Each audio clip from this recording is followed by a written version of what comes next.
So, Dick, great to see you. Well, you too. Welcome to podcast live here at iCapital Connect. I think you have such a fascinating background that blends both private markets expertise, now wealth management. I think we'll have to get into the name of your firm as to why it's called AlphaCore. I have some guesses, but we'll let you answer that. But first, we'd love to start with your background because I think it's very instructive to how you've thought about serving the wealth management space, both in your prior life and then in your current life. Of course.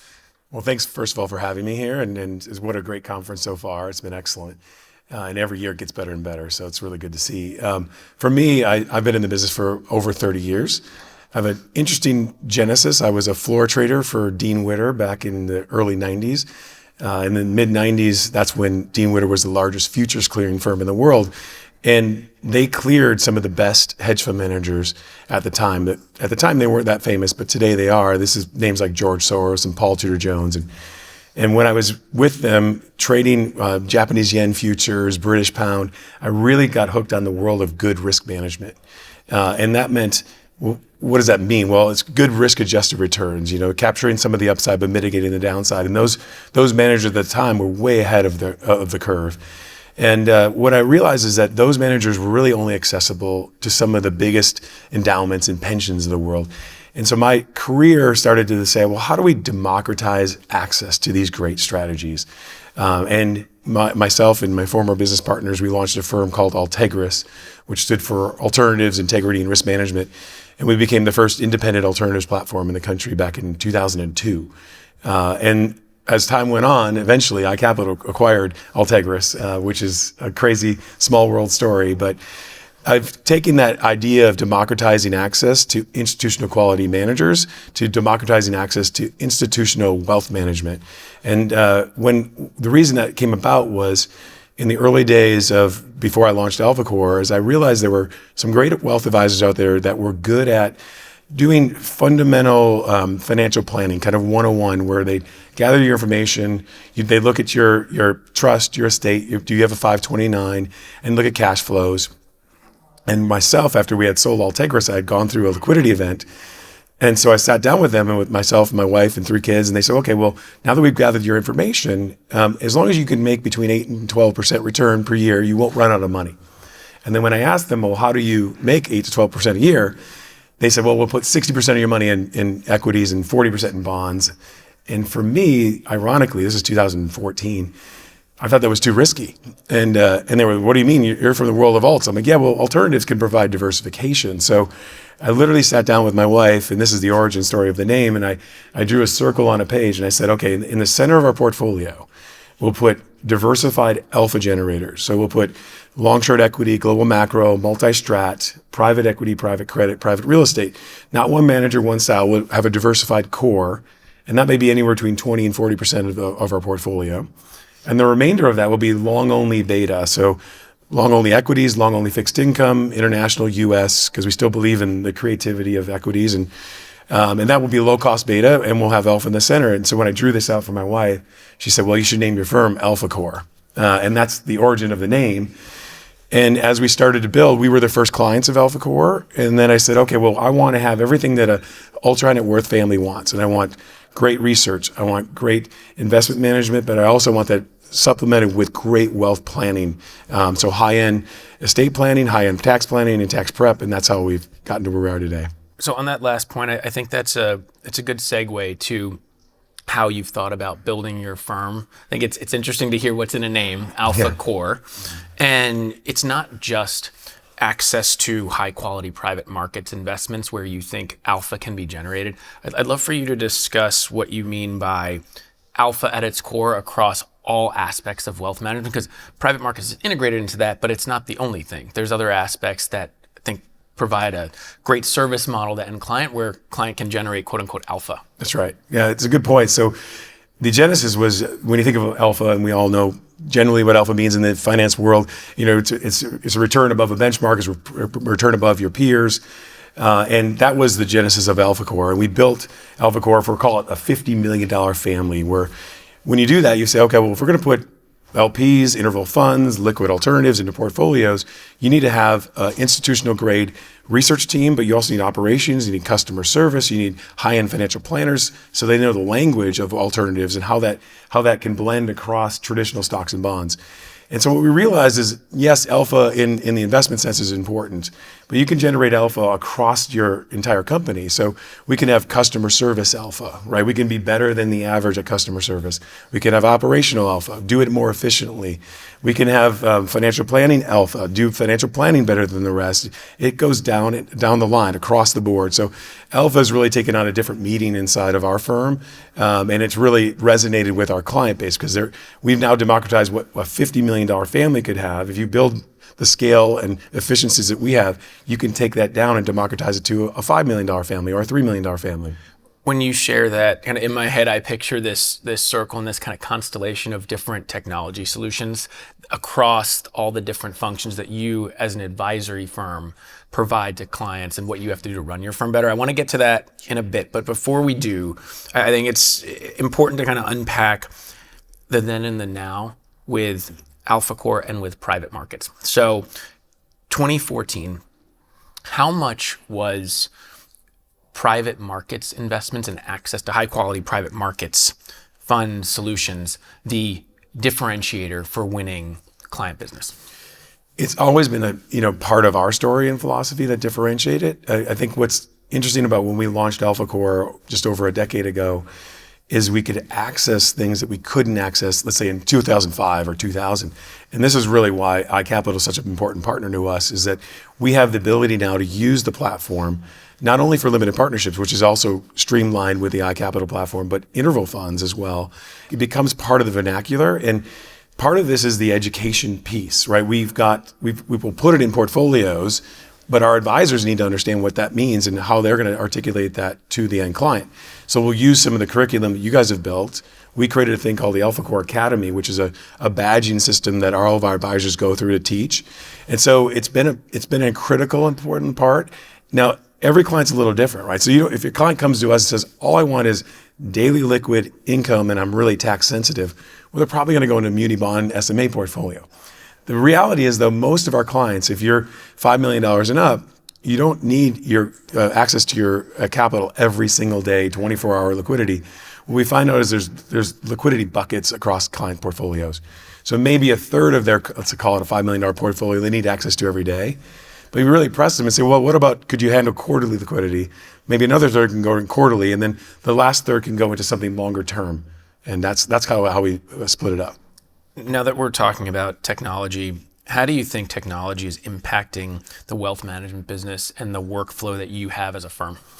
Yeah, so workflows are critical to us. From the day I started AlphaCore was building scalable systems, and to utilize this asset allocation philosophy, you have to have scalable systems. So our CRM, we've built probably 50 different workflows. So an advisor can come in and begin a workflow process. Let's imagine they have a new client that comes in, and let's say it's $10 million as an example, and we're going to put 2 interval funds, 2 LPs, and the rest liquid SMAs.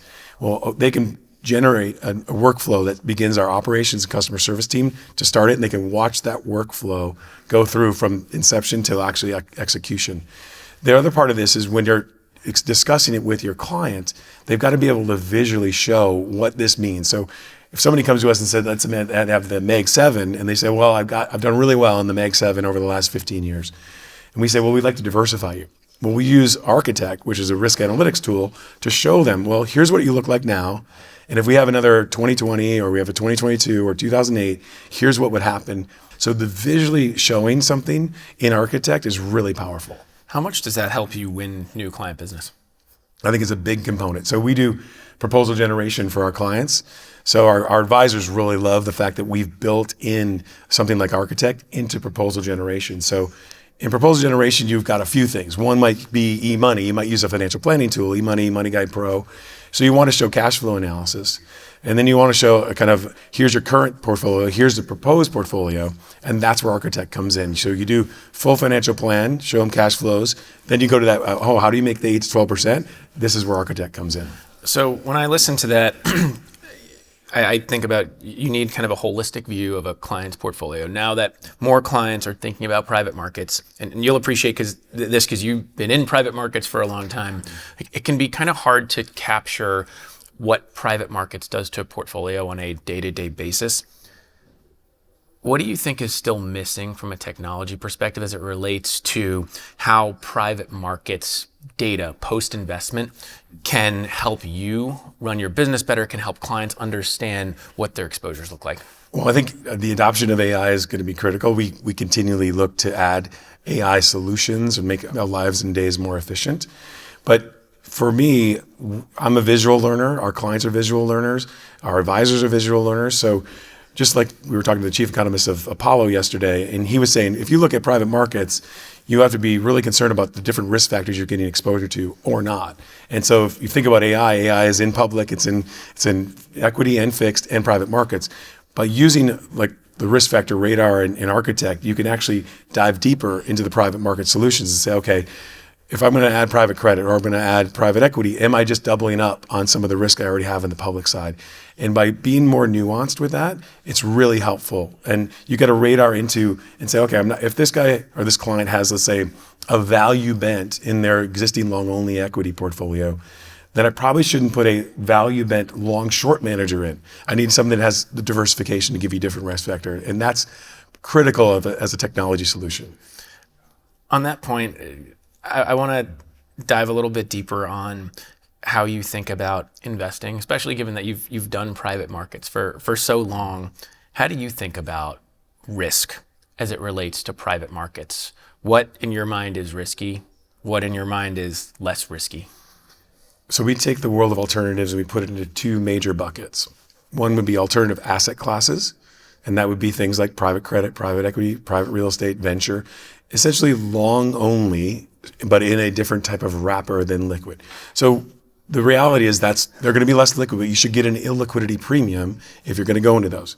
And then there's alternative strategies, and these are more hedging in nature, right? So that's macro, multi-strat, long, short, stat arb. And I think the world has to split things into those two different major buckets to really understand what you're going to get from your allocation to alternatives. For us, when you're going to quote unquote allocate to alts, but all you chose was, let's say, private credit and private equity, well, then you're not necessarily getting what could be crisis alpha if you had global macro or multi-strat. Unfortunately, people learn when they see like what's going on in the markets today. They're like, oh, well, actually, multi-strat is a really good place to be right now because dispersion is widened. So managers like long short or stat arb can actually do really well. So you kind of have to look at it in these two buckets. That way, you know you're going to get diversification. So, and that's how we educate our clients is you're going to source your private equity exposure from your equity bucket. You're going to source private credit from your fixed income bucket. And then your diversifiers are going to come from both of those into alternative strategies.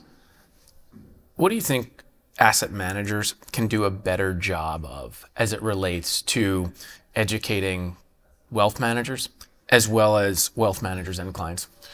I mean, education has been just kind of first and foremost for me since I've been in this for a long time now. It really is taking it as seriously as your financial plan. So if you get a CFP and you become a planner, you're really dedicated to making sure you gather the information, you actually articulate it really well. You have to certify that you're going to do it as a CFP in a certain way. So I used to make all of our advisors get a CAIA, a Chartered Alternative Investment Analyst designation, because we took it so seriously. Because it really comes down to in the world of wealth advisory, it's the advisor relationship with the client. They have to feel comfortable enough to first of all, number one, put them in portfolios, but then hold them in. And I think what's going on, private credit has obviously been a topic of the conference, but this is the natural evolution of what's going on in private credit. There's $1 trillion in private credit, and the stress that's going on with getting redemptions over above 5%. I think this is a natural evolution of actually now the advisors have to explain why you should hold this and why you shouldn't be afraid to hold it. They do it all the time in long only equities. Now they're starting to do it in the private markets as well. What do you think advisors need to learn about private markets as it relates to being comfortable having those conversations with their clients and holding through more challenging times, or I mean, there's no right answer necessarily. It's ultimately, how do you serve the client best? So how do you think about some of those nuances, and what do you look for in advisors that you either bring onto the team, or you've acquired a few businesses? Last year we did our podcast, you had acquired Callan. How do you think about educating advisors, or looking for advisors who understand some of the nuances around private markets and educating their clients? I think it's interesting that the firms that we're merging or acquiring, we're doing it because of geography and talent. And what we're finding is kind of the patriarch of the potential advisor, they may be stuck in their old ways, and maybe it didn't take the time, the effort, the energy to learn what alternatives are and how they can fit in portfolios. But their G2 is extremely interested. It's just like they're interested in AI, but they're also interested in looking at what's the next greatest thing to allocate to. So the G2 wants to be a part of it, and they know their clients are demanding it. Their clients are demanding different return streams. They want to go further upstream, and so that's exciting for us because we are offering a differentiated allocation, but we're also offering the ability for them to get educated on it, and that's been a key part of our growth. It's here, it's not going away, and I think the advisors need to take the time, effort, and energy to learn how to do it. When I hear you talk about making sure you serve the G2 client, that could either be making sure you retain the client or capturing a new client who may be a little more tech forward in how they think about investing, may want different types of exposures, may want a little more risk as well.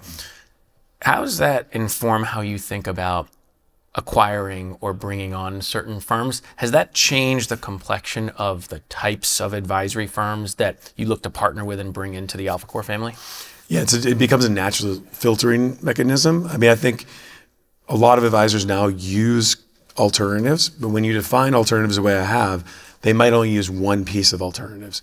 They want to get more diversified, but they don't have the research, the team, the operational efficiencies. So part of the reason they might join us is they want to get more exposure, and they can tap into our basically all of our plumbing that goes along with that. Or they haven't done it before, and they are afraid to do it because they didn't have 2 or 3 research members to actually do the research. And for us, they can join and say, okay, now I can actually put in some of these, maybe it's infrastructure, maybe it's long short, something that they can actually explain. So to me, it's a key differentiator. Now there are advisors who are just, they're old school and they're not touching anything. They're going to keep 60-40 as their bedrock, even though 60-40 has become really correlated. And so for them, that is a natural filtering for us. You think going forward, public equity markets are going to look different, and there's going to be a need to do private markets, whether it's for diversification or excess return generation? I mean, it already does look different, right? The Russell 5000 only has 3,600 stocks in it, right? So it's the markets have evolved to be more private than they ever have been. I don't think that's changing. And with platforms like iCap, with registrations going the way they've gone, you get more transparency, you get regulations, you get access points to make it more efficient. So I think that's here to stay. So advisors have to get on board, and you could see that they are, but even more so over the next decade. So I think there's an interesting nuance in combining what you just said and your comments before around how you're thinking about growing the platform and the types of advisors you'd bring on. So, and you'll appreciate this because you were really at the unlocking access to alts version 1.0, Integris. That's right. iCapital version 2.0, and then now we're at kind of 3.0 because platforms like iCapital have provided access. That's now table stakes. Yeah. So now that access is table stakes in wealth management, and all different types of firms can get exposure to private markets, how do you differentiate with private markets today? It's really, when you think about the world of equities, because it makes it simple. If you think 30 years ago, you'd say, oh, well, everybody's going to do active, long-only equities. They're going to be fundamental stock pickers. Then there became systematic stock pickers and more quant-based. And then indices came out, right? And said, oh, well, no, we're just going to be passive. And that was a huge evolution. But you had to know at some point there was value, there was growth, there was all the sectors. We're at that stage now in the world of alternatives where you should know more nuanced information about the different strategies and what makes them different, and not be afraid to understand global macro. Like when I got into the space, let's say Soros, macro was, oh my, these are swashbucklers. They're taking huge bets on currencies, and they're going to break the Bank of England. That was the mentality in the late 80s, early 90s. That's completely evolved, right? In 2026, that is not the case, right? These are institutional allocators, and advisors should not be afraid to learn and understand and articulate what that means. You still have a hesitation. Like when you try to say, what's multi-strat? Well, oh, that's just everything, right? No, it's actually a lot more sophisticated than that. You should understand it and why it makes sense for your client. And I think your clients deserve the best. So when you think about a $5 or $6 million family, they're still wealthy, right? They're in the upper 1% or more, so they deserve to get the best risk-adjusted returns. You bring up a really important point as it relates to private markets. And I think this kind of gets to firms may look similar when you look at the top line. They're few $100 billion manager across different strategies. They all look big. Maybe a lot of the cohort of publicly traded alts managers look quote unquote the same. They're actually very different. That's right. Underneath, right? And part of why they're different is because of their origin. That's so right. How much do you think about, and how much do you think that the wealth channel should really be thinking about understanding the histories of these firms? Because that informs not just the who and the what, but the why of why they may allocate to an Apollo versus a Blackstone. Yeah, that's a great point. I think the origins and then the team they've built from those origins is critical. I mean, some of the best they've really diversified across private real estate, private credit, private equity. They truly have world-class teams across them all. So you look at that and say, okay, well, who goes deep and understand, well, maybe I don't want to have the same GP across every one of those. And that's where the nuance is. It's not simple. I'm not saying it's simple to do that, right? We have a 10-person research team that is, I think, the best in the business. Been in the business for a long time, 20 years plus in some cases. So you have to be able to and willing to invest in that research to say, well, maybe I'll use this manager, this GP for private equity. I'll use this one for GP stakes. I'll use this one for private credit. And if you're looking at new vintages right now, there's some great options right now because new money going into the ground today is really interesting. And you might not want to use some that you had over the last decade. How do you think about the trends of centralization of the CIO function within a lot of these wealth platforms as they get bigger? They have to think about centralizing a lot of their investment functions. And at the large end, platform end, there's a lot of OCIO consolidation into wealth management firms. How do you think that that's changing the industry and how firms will operate? Our belief is we want to still have flexibility, but within a format. So when you're joining an independent advisor like AlphaCore, that is part of the reason why they join, because we're independent still, we're boutique. There's no mothership that's telling you, oh no, but you can't do that. We're still nimble enough to be able to say, okay, we have an approved list of funds you can use, which is about 70 different firms, right? And they can either use a model that's off the shelf that we've created, or they can actually customize and build together. And so I've fiercely independent. I want to have that open architecture model where we can hire and fire managers where we see fit. But if they're leaning on and saying, okay, we can show them all the studies that say if you use a model, you're going to run much more efficiently. You're going to have much more time to spend with your clients. And over time, what naturally does happen, even if they come and say, oh, no, I want to use a platform, it's great, but I want to customize everything. Usually over the course of a couple of years, they say, well, wait a minute, your models are actually performing better than me. So why don't I just start tapping into what you guys have done? And I think that brings up a really interesting insight, which is this tension of customization, but you're on a growth path. When we had last talked, you had a few billion, then Callan added a few billion more. So you're on a growth path. You're adding more advisors, maybe different types of clients as well, to some extent within those different advisor teams. So there's this inherent tension of customization with scale. Always. Yeah. How do you think about balancing those two features? Because it's like we've talked about this too with something like venture. You have a very interesting and differentiated view on the world of venture and what types of managers you believe make sense. But that requires customization. That requires a research team to be able to do that. How do you balance those two things? So if you look at client segmentation, right, you think of non-accredited, accredited, and qualified purchasers, right? So and we use that because that's the way the SEC will define things, right? I think it's kind of outdated, but let's just use it for the sake of this conversation. We've created models for each one of those accreditation levels. So they're related, but if you think about conservative, balance, and growth, each one of those client segmentations has an allocation that goes with it. So when you build that, then you said, okay, now I've built for scale these models. use that as 9 models, right? We have more than that, but that's 9 just kind of get off the ground. And then you say, okay, well, how does our customer service team and ops team work with the advisors to fulfill each one of those models and each one of those segmentations? As you start building it, you've educated your team and you build for scale across the board. The upper end is always going to be slightly different, slightly more customized. If you think about venture, for example, this is the $25 million families and up that we've all seen make mistakes in venture. They go out and they say, hey, my friend told me to buy this biotech stock for $500,000 and my money's gone. I haven't seen it in 20 years. So we basically said, let's create a solution that can actually get you access to venture, do it systematically, do it over time, multiple vintages, and get you exposure to venture. Do you think that model of creating I don't mean this in a negative sense, but creating your own funds or vintages, maybe not product, but you're creating your own fund of funds, for example, is that going to become more and more commonplace in the wealth management world? I think as you become more nuanced, I think the difference for me is I don't want to be the general partner of a fund. So it's not a whether we can or can't do it. If you're coming to us, we want to be able to offer you a full suite of offerings, and venture is one of them, right? Especially our ultra high net worth families, they're saying, I'm either going to go get venture somewhere else or I'm going to get it through you. So you better come with something. You guys are in this space, so you have the natural ability to deliver it. So we brought in a venture capital expert on our team. And then he leans on our research team to help build it out. And for us, that was a natural evolution of what we were going to do. How much of a trend do you think it'll be of kind of bleeding over into the asset management world as wealth managers? Do you think that that's something you have that capability and expertise that maybe other advisors or teams may not have? They may want that, but they may want to stay at the platform they're at.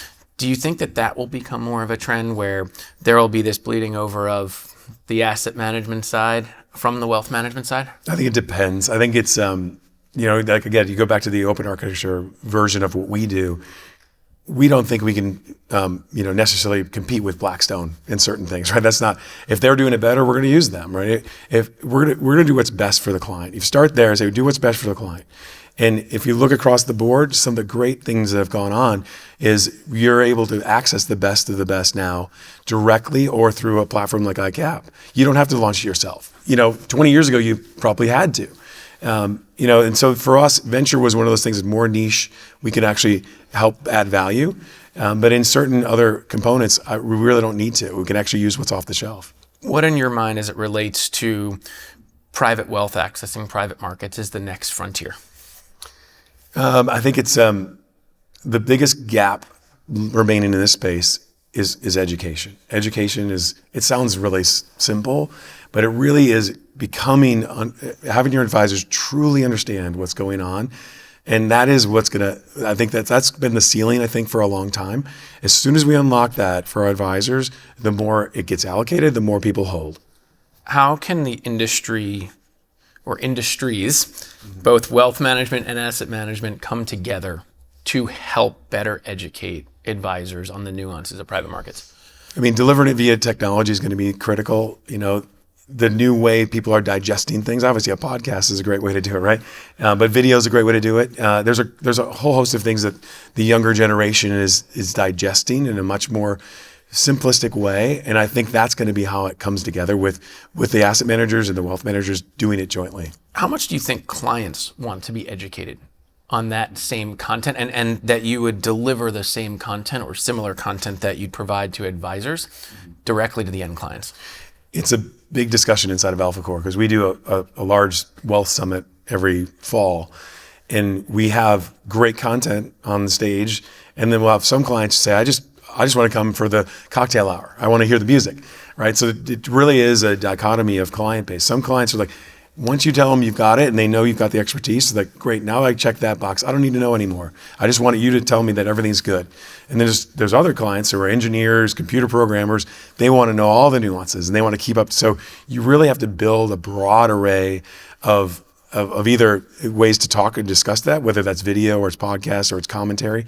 And then also have person-to-person events. I think that's going to become more and more important. How much do you think the advice model has changed as now clients have access to information through social media? They gather their information different ways. Like you say, it could be podcasts, it could be social media, it could be memes, for better or for worse. Yep.